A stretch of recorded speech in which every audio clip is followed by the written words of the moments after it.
أعوذ بالله من الشيطان الرجيم بسم الله الرحمن الرحيم الحمد لله رب العالمين والصلاة والسلام على أشرف الأنبياء والمرسلين أبي القاسم محمد وعلى آله الطيبين الطاهرين المعصومين لا سيما بقية الله الأعظم روحي وأرواح العالمين له الفداء رب اشرح لي صدري ويسر لي أمري واحلل عقدة من لساني يفقهوا قولي. Assalamu alaikum everyone.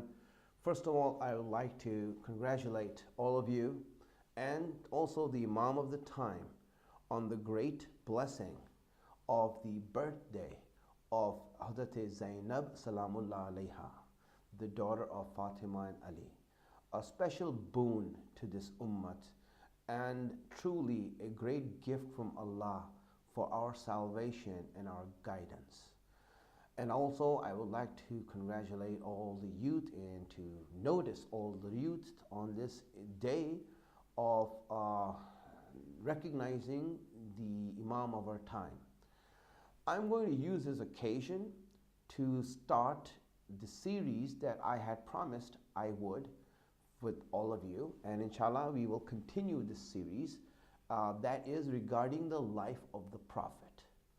Now, looking at the life of the Prophet not only is a part of being a Muslim, because it is said in the Quran that he is the best example for us, the best role model for us. Not only is it that, but also when we see ourselves practicing Islam and when we see ourselves doing the things that we do to protect our faith, we want to make sure that the things that we are doing is correct and accurate. And the way that we do that is to go back to the Prophet and to see whether it matches his words and his path and what he did. Because that is the best way for us to know that if our Islam and the practice of Islam is correct. Nowadays, many people, when they want to practice Islam and when they want to do things, you will see that they truly don't go back to the Prophet. They just go by what they think is right or what they understood is right by whatever they heard from the people, from speeches or read in books. Whatever they think they heard, they will practice their religion based on that.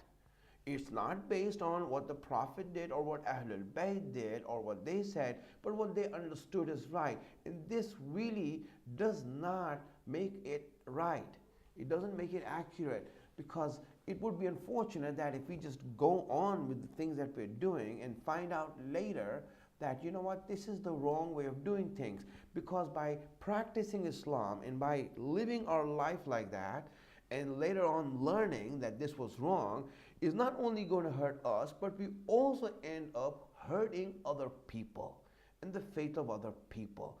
This is the reason why it's so important for us to go back to the Prophet and rectify ourselves and to make sure that our practice is as close to the practice of the Prophet as we are able to do.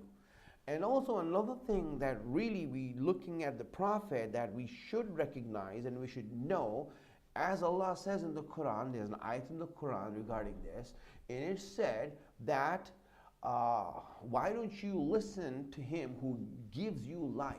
Meaning listening to the Prophet, doing what he did, obeying the Prophet leads to having life, making us alive. We become alive when we listen to the Prophet, when we follow him.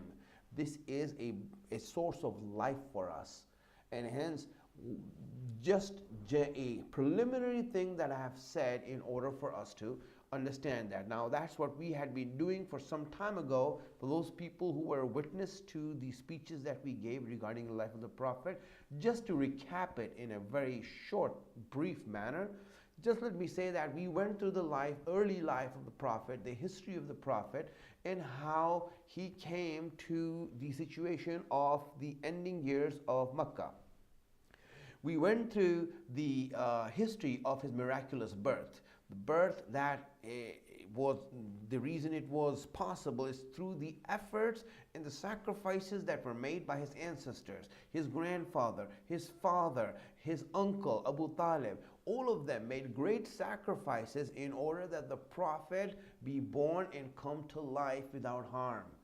We went through all of that history, and then after that we went through the birth of the Prophet and how that was foretold by many of the past and many sorcerers of his time.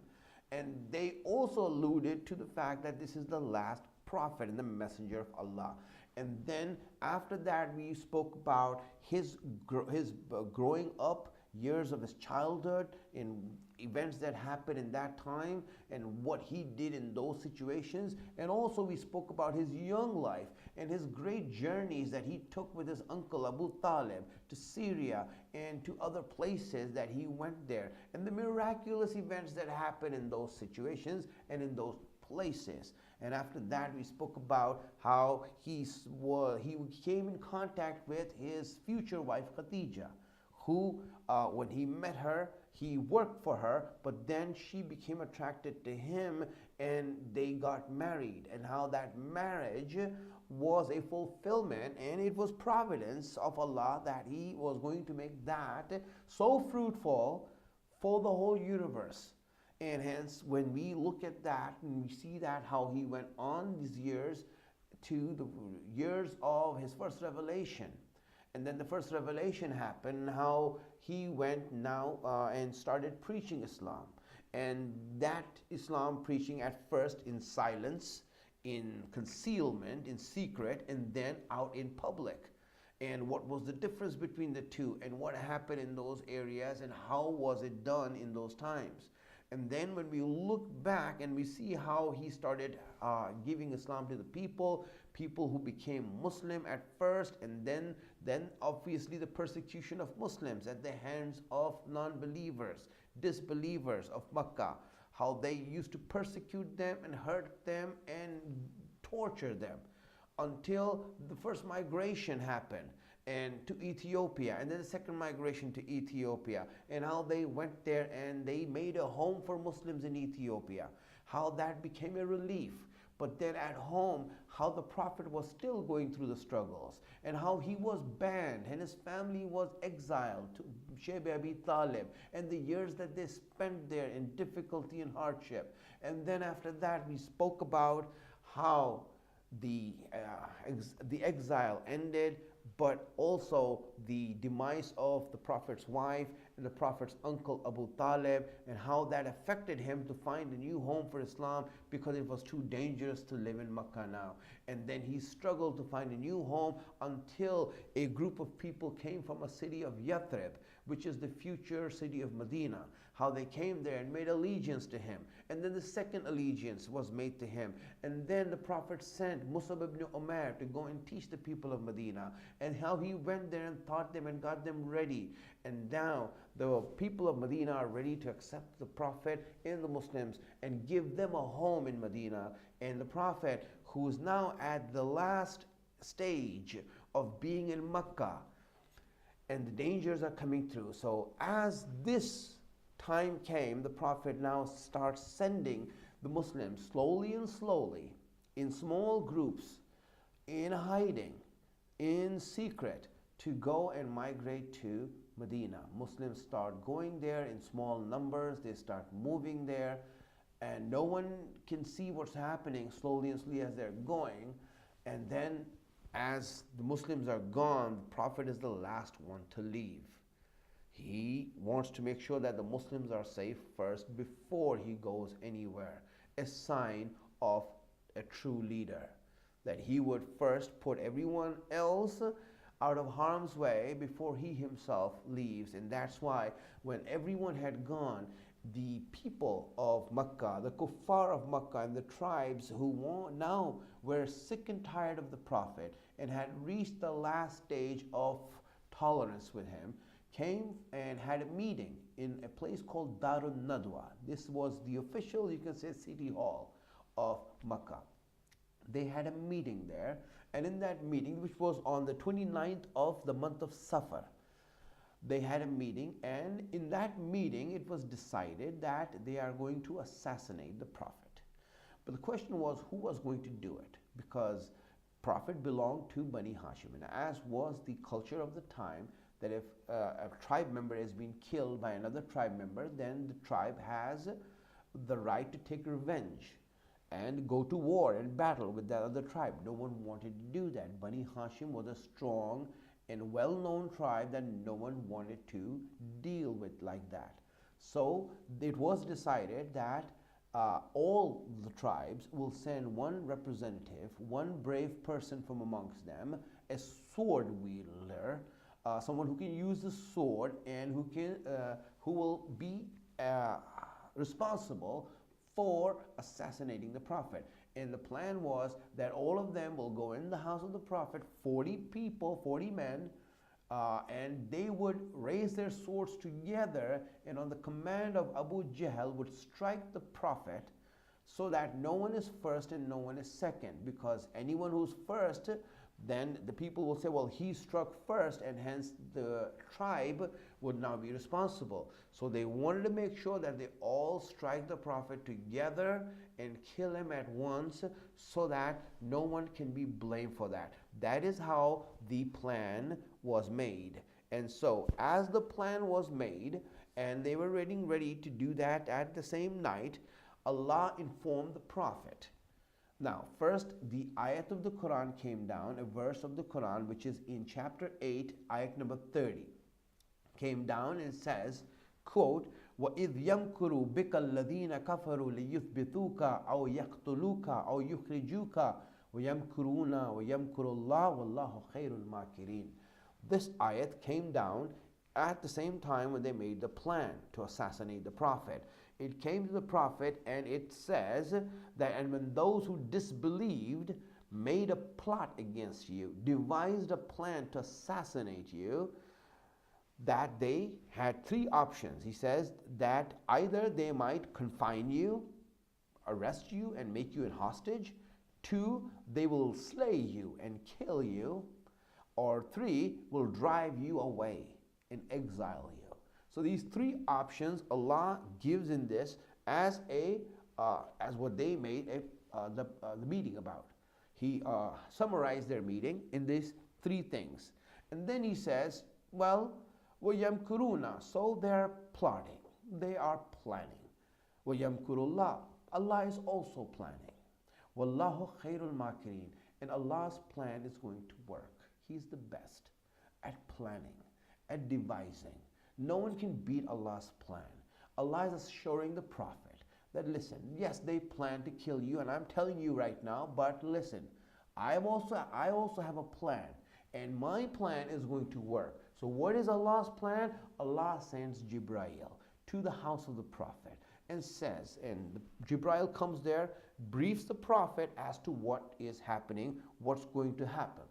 And as he briefs Jibreel as to what is going to happen, and that they made a plan to kill you, Jibreel tells the Prophet that Allah wants you to do this. Allah wants you to call Ali. He wants you to call your brother Ali and ask him to sleep in your bed instead of you. He's going to be sleeping in this bed instead of you. Now, this is Allah's plan. What's Allah's plan? Ali is Allah's plan. Okay, Ali, you sleep in the Prophet's bed, let the Prophet go. And so when that was said to the Prophet, you see, for the Prophet, it is not easy. He's a person who would sacrifice himself to save others. He's not a person who would have someone else sacrifice for him. Prophet is always like that. Rasulullah is always like that. He is ready to give his life first, do the hard stuff. He will do it and will not allow anyone else to do it. But now this is Allah's plan. Now since Allah, and he knew that if it was up to the Prophet, he would never let Ali sleep in his bed. But because Allah is saying this, and then Allah is saying that, listen, call Ali and do this, now Rasulullah had no choice. This is Allah's plan. And so when Allah's plan comes in the way, Rasulullah says, I submit. I submit to that plan. So that's why you see that Rasulullah called Imam Ali. Come over here. Imam Ali came to him And Rasulullah said to him that this is the plan that these people have. Jibreel came to me and said that I need to migrate from my house. I need to leave my house and exit my house. And that I have been commanded to command you to sleep in my place, on my bed, with these people who are going to come and assassinate the person sleeping in this bed. You see, Rasulullah is laying it out clear. He's saying, Ali, you know me. I'm not going to be the one to tell you to do this. It's Allah's plan, and Allah has commanded me. You know, He says, Annahu amarani an amaruka. He has commanded me to command you to sleep in my bed. Now, since this is Allah's command, Imam Ali there is no, you can say, fuss that Imam Ali has at all. He is ready to jump in that bed. Allah has commanded him to do that. You know, he says, you know, that what do you think? Really, even though it's Allah's command, and Rasulullah is saying this is Allah's command, he still asks, what do you think? What is your view? I mean, really, this is something that we need to just pay attention to. Rasulullah still wants to see what Ali thinks. If Ali is not agreeing with that, he is ready to take his case to Allah and said, Allah, he's not agreeing with this. Though, he asked Ali, what do you think? Giving him a way out. You know what? You'll be dead tonight. You're willing to die. I'm willing to give your life for me. You'll be dead tonight. So what happened is that Imam Ali just asked one question, not as a matter of fact question. It wasn't out of emotions or anything, just a matter of fact, very clear question, right? He says, will you be safe if I sleep in your bed, O Prophet? Will you be safe? Meaning, if I sleep in this Prophet, is it going to keep you alive? And the Prophet says, Naam, ya Ali. Yes, Ali. It's going to keep me alive. Then, fatabassum, Imam Ali smiled. He smiled, ala dhahikan. He smiled with a giggle, as if some great gift has been given to him. Some amazing thing has been given to him by Allah, that when you get it, you're so happy that you just can't keep your smile, that you just can't keep yourself from smiling and laughing. That's how Imam Ali was. He says, فَتَبَسَّمَ عَلَى ضَاحِكًا. He was smiling on that happiness that you get. Then فَسَجَدَ شُكْرًا لِلَّهِ ta'ala. Then he went into sajda to give shukr to Allah. As a thankfulness to Allah, in gratitude to Allah, he went into sajda. By the way, this was the first sajda shukr in Islam. After Islam came, this is the first time sajda shukr was done on the night of Hijrat. Salawat.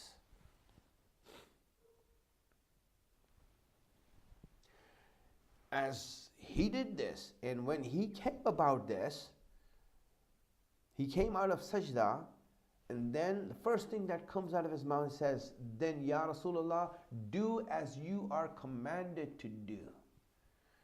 You see, this was such a blessing. He didn't speak to Rasulullah. He went straight into sajda and spoke to Allah and said, Allah, thank you. He came out of that and said, Ya Rasulullah, do as you have been commanded to do, and my eyes and my flesh and my heart are all going to be your sacrifice. We will all be sacrificed for you. You do what you have to do. Rasulullah at that time reminded Ali of a similar story. He says, Ali, you are to me like Ismail was to Ibrahim. I find myself in the same situation.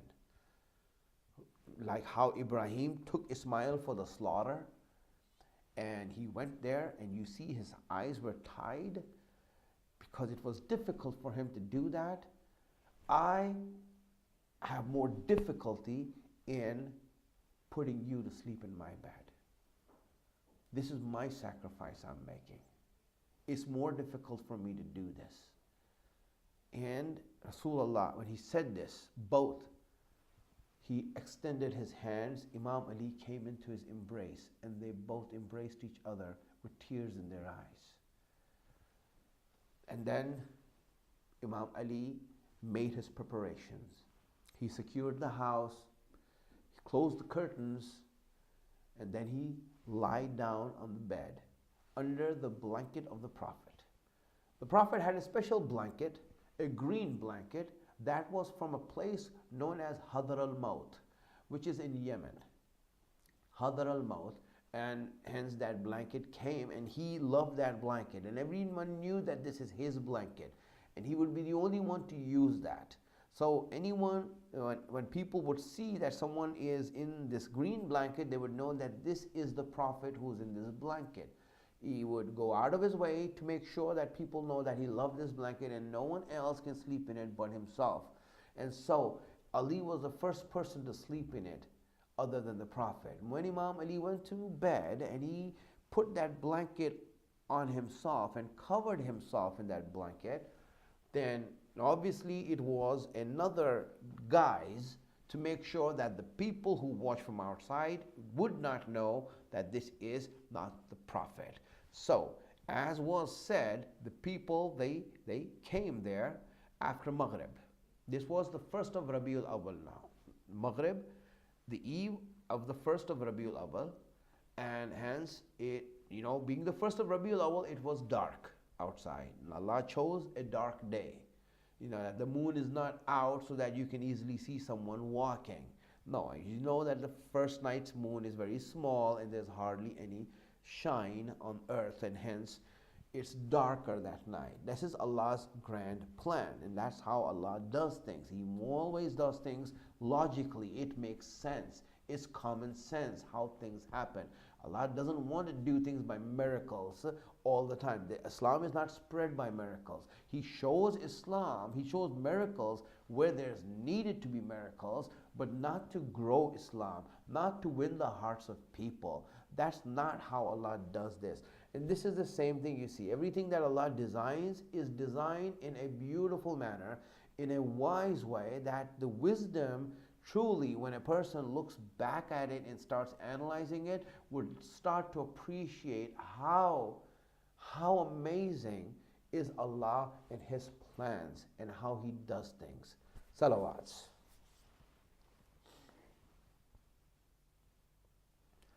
Now, Imam Ali sleeping in this bed, and this is something that you hear all the time, but just so that because we're speaking about this night and the night of Hijrat and the night that Imam Ali slept in this bed, which is known as Laylatul Mabit. The night of Hijrat is known as Laylatul Mabit, the night of sleeping, meaning the night when Imam Ali slept on the bed of the Prophet. Laylatul Mabit. Mabit, if you want to know the word Mabit, is also used in Mina. It is one of the wajibat in Hajj, that in Mina it is wajib to sleep in Mina for 2 nights, the night after Eid and the day after that, night after that, 2 nights. You see that it is wajib to sleep in Mina. It's called Mabit. That is a wajib thing, and hence that's the word. This is Laylatul Mabit. This is the night of Hijrat. And hence, when this night of Hijrat is happening, and you see that Imam Ali, knowing that there's danger outside, knowing that his life is in danger, imminent danger, because these people can come in at any time and start attacking. And it's not just one person, it's many people. How can you defend yourself from many people who have swords and you are sleeping in the bed and you don't know when they are going to pounce? Now, obviously, if we were in that situation, we wouldn't be sleeping. No matter how much ambient we take, it will not affect us. When we looked at Imam Ali, we see that he has said that that night, sleeping on the bed of the Prophet, with danger lurking around him, that was the best sleep he ever had in his life. This is a testimony to his faith, to his love, to his heart, to his amazing conviction in Allah and His Messenger. And this is the devotion that Imam Ali, when we look at these things, it is one of those things that make us fall in love with Ali all over again and again and again. No matter how much we look at that, it just makes us just fall in love with this amazing personality, that when we look and you see him sacrificing himself, sleeping in that bed, and then it was so great, it was so immensely great that Allah gathered the angels in the heaven. In the heavens, Allah gathered the angels and He asked them, is there any one of you who is willing to sacrifice himself for his brother? Is there any one of you who's willing to do that? And so, no one, everyone was like, no, we are not, we can't. It's hard for us. So as he said that, you see that right away, Allah says, look down there and look at this brother who's sacrificing himself for his other brother. And they all looked at Ali. Jibreel and Mikael came down. And that night that Imam Ali was sleeping, he was sleeping, Jibreel stood at the head of Imam Ali, Mikael at the feet of Imam Ali, and they both were saying, Bakhin, Bakhin, Ya Ali, congratulations, O Ali. Allah prides Himself. He is proud of what you are doing. And this was that night when Imam Ali spent. It was so liked by Allah, so loved by Allah, that Allah sent this ayat down and says, this night that is being spent in sleeping, وَمِنَ النَّاسِ مَن يَشْرِي نَفْسَهُ ابْتِغَاءَ مَرْضَاتِ اللَّهِ. There's a person who, amongst men, is someone who is selling himself. He is selling himself to seek the pleasure of Allah. In other words, on this night, Allah is telling Ali, Ali, you have my pleasure. Now, whoever you're pleased with, I am pleased with. In other words, you want Allah's pleasure, you have to go and please Ali.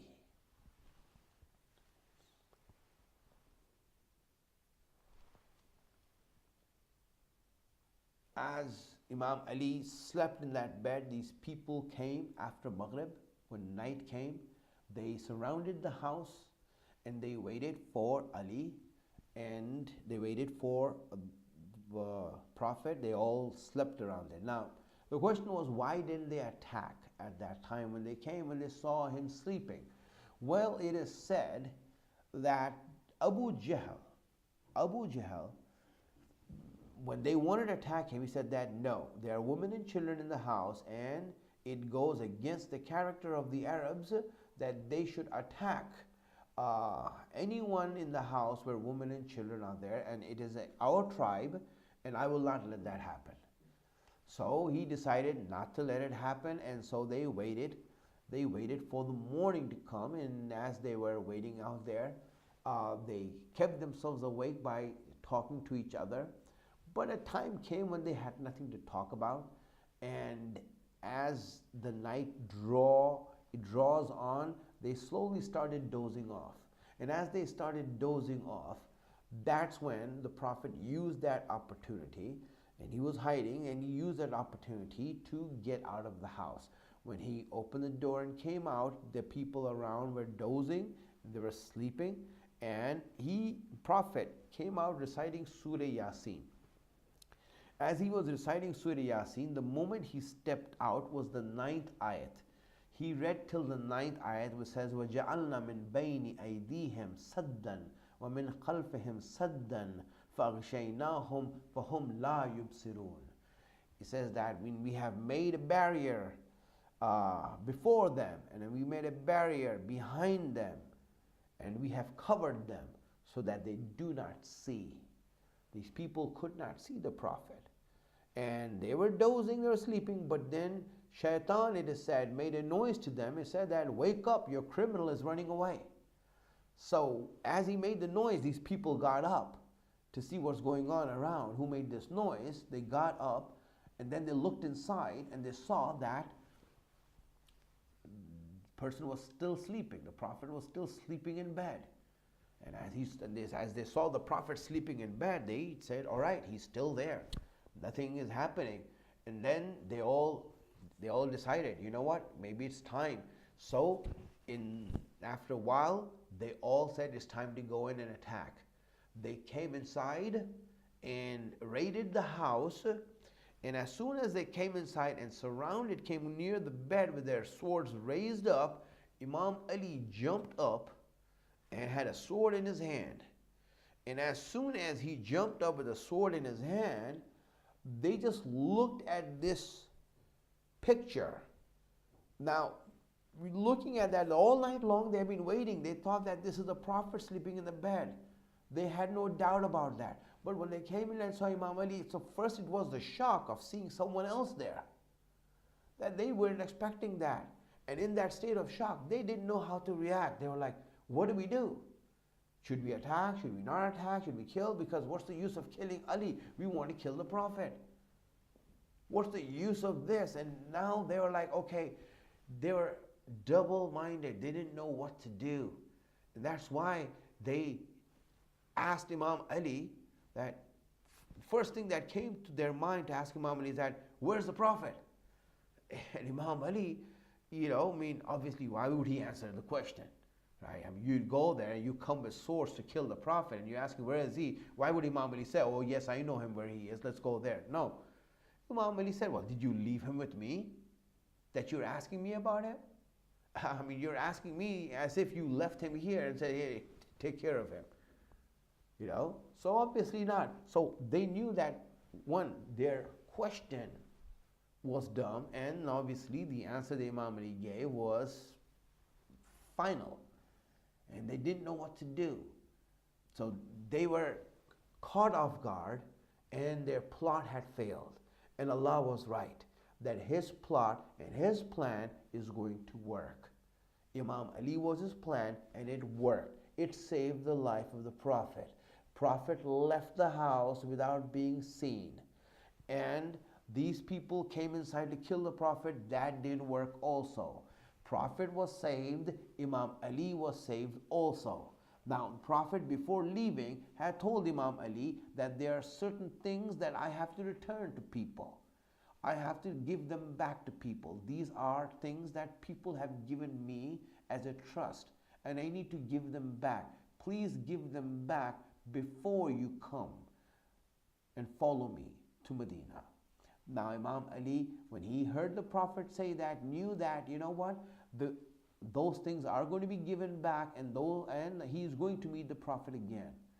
And so the Prophet left that place, not knowing what's going to happen. This is just something that you see that Allah plans, and the Prophet believes in it, Imam Ali believes in it. They do not change. They know, they have conviction. And it is that conviction that you work with. No matter how bleak the situation is, you see that this is what works. Allah is what works. And Allah's plan is what works. And we truly, when we look at that, we'll see. Now, inshallah, we'll talk later regarding how the Prophet went from there to the cave of Thawr, and how he hid himself there. And from there he went to Medina, and Imam Ali followed him to Medina. But just the fact that when we are here and when we are at this place here, we will see some of the things that we can learn from this event, the night of Hijrat. Just a few things I mentioned to you tonight. And one of the things that's so important for us to understand in this is that the Prophet and Imam Ali have shown to all of us as mu'mineen, as Muslims, that when it comes to difficulties and hardships, when it comes to times where there is no future in a certain place, then in that situation we need to make wise decisions. We need to be flexible. We cannot be hard-headed, and we cannot be unintelligent. Really, it is at those moments Allah is looking at this, and He's telling the Prophet that, listen, there is no future for you in Makkah, so I decided that you go from here. Finish. You leave here and you run away from here. Find a new home for yourself. Migration and Hijrat is just like that. It is by Allah's command. Now migration is happening when you're running. So what did the Prophet do? He ran away. When danger came, he ran away. So some people might say he didn't have the guts to stand up. And you know what? If he was a real man, he should have stood up there and fought with them and died for his cause. No, that's not wise. That's not intelligent. That is basically stupid. And there's a fine line that's drawn between bravery and stupidity. So those people who are stupid are like that. They're stubborn and hard-headed. No, you know what? I will not do this. It goes against my reputation as being brave. That's not it. Rasulullah was ready to take any criticism he can, condemnation he can, in order to fulfill what Allah wanted him to fulfill. My friends, really, what the night of Hijrat has taught us is that, you know, a lot of times we have to decide between our reputation and our stand and the mission of Allah. Sometimes we have to just give in ourselves to make sure that the mission of Allah becomes strong, that the mission and the goal that we have becomes strong. That's what we need to really look at. And this is the night of Hijrat. Imam Ali stood in front of armies and defeated armies. Rasulullah, he stood in front of a whole nation and defeated, brought the nation to its knees. You know, literally, he brought them to his knees and then forgave them. Then forgave them. This is the Prophet, and this is not, their bravery is not in question. But really, when time comes, we see that personal agenda, in personal motivation and goals must be sacrificed for the goals of the mission and Allah's mission. And that is what the Prophet showed is a sign of true faith. Can you keep Allah's mission in front of you no matter what you have to face? Or are you going to just trample it, trample the mission in order to save your reputation and your name? This is the night of Hijrat. And that is something that when we look at it, we need to be flexible enough and strong enough to make wiser decisions. And this is what we are right now as a community going forward, making those wiser decisions and making them strongly. You know, it is something that, a dream that we want to achieve. And we want to make sure that we make ourselves, keep the Imam of our time in our eyes. And that is our goal, to bring him back. What does it require us to do? So these are things that when we look at the night of Hijrat and we see the bleak moment of history that it was, and that narrow thing, that narrow escape, you can say, very narrow.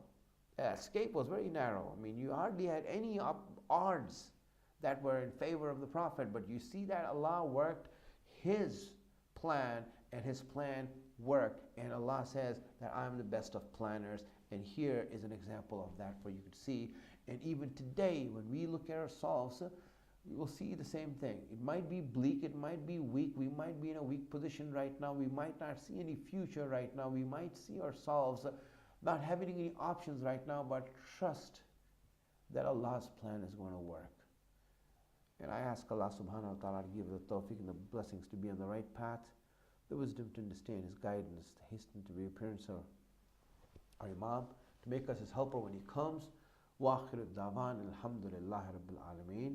So inshallah we will go on with this in our future programs. Thank you so much, and may Allah bless you all.